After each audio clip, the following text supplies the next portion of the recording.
It's a very simple setup, just upside down in the vise and a couple of machinist wedges jammed in the bottom to stop it moving when I'm drilling. I'm trying to copy this cast iron Chinese angle plate, or it might even be Indian. It's a rough piece of work. The slots are still all full of bloody as cast imperfections, but I needed something with a little bit longer leg length for holding boilerplate tube, up on the HBM. So I won't bore you with this bit, might bring you back when we do the opposite direction slots, but working very, very well. I'm happy with it. Bye for now. And this is me setting up to drill the holes at the end of the slots on the other leg of the plate, and I'm using a centre finder to accurately locate the hole.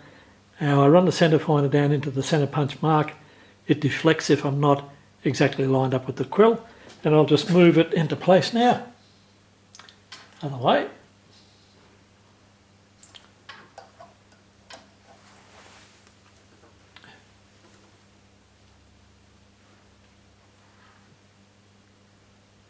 And that's it. Now you can see how accurate you are just by running your finger down the side of the centre finder, and your fingernail will pick up about a thou. So that's pretty accurately aligned where you want the hole. Zoom back out and you can see what I'm doing. Also, I had a bit of an accident last weekend drilling these 1/2 inch holes. I don't use a centre drill or anything. This stub drill is extremely rigid. It's a Nachi tool from the 80s. Now the drill spun in the chuck, and have a look. No marring of the shank. I hope I didn't damage the jaws on the chuck too good, but this is what happens when you use a good cutting tool. Cheap junk we get today would have just marred up and teared the shit out of the shank. Okay, I'll get on with my work. Well, that's the finished slots. Not trying to say that I'm good at it, but that is one good cutter. No burr, almost no clean up, nice straight sides. Yeah, that's a good tool. You can see it's a very slow spiral. I wish all cutting tools were made like that. They're also a pleasure to grind. You don't get a burr or built up edge against the direction of the wheel, which is a problem with cheaper soft cutters. And they're worth the time you put into it. I think I paid $180 delivered to Australia for about 38 cutters, half a dozen of which I threw out, half a dozen were brand new, and the rest are of extremely good quality. Bye for now. And I know I'm always ranting on about good quality drills and machine ground drills, but this is what you get. The results with a good drill. It is sharpened properly, it's sharpened by Nachi. No pilot hole.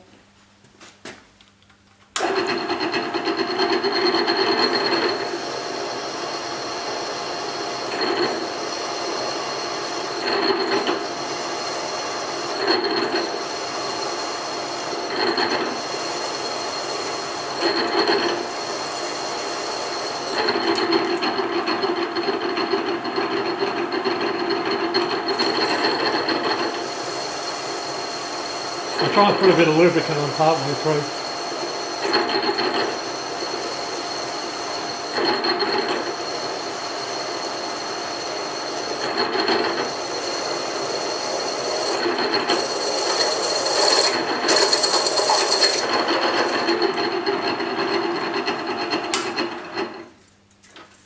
And we'll zoom in a little bit.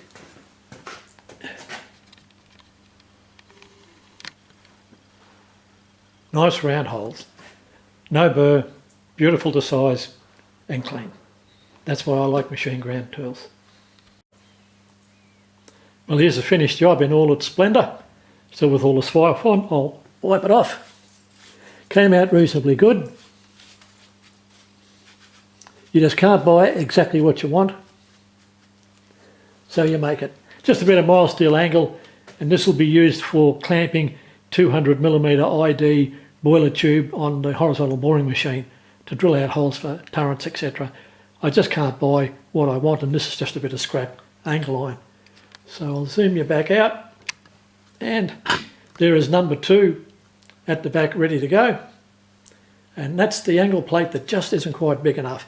And if you have an angle plate that is too big, you can't use it. I've got a couple of 12-inch angle plates to put up on the borer table, and they're just monstrous and limit the size of the workpiece you can use. So if you can't buy it, you make it and finish up with that. Quite proud of the way it came out, and it looks like I've been pushing that slot drill a little bit. It's slightly discoloured, but I'm anxious to get the work done. Okay, please like and subscribe, and we'll be on with another project next weekend.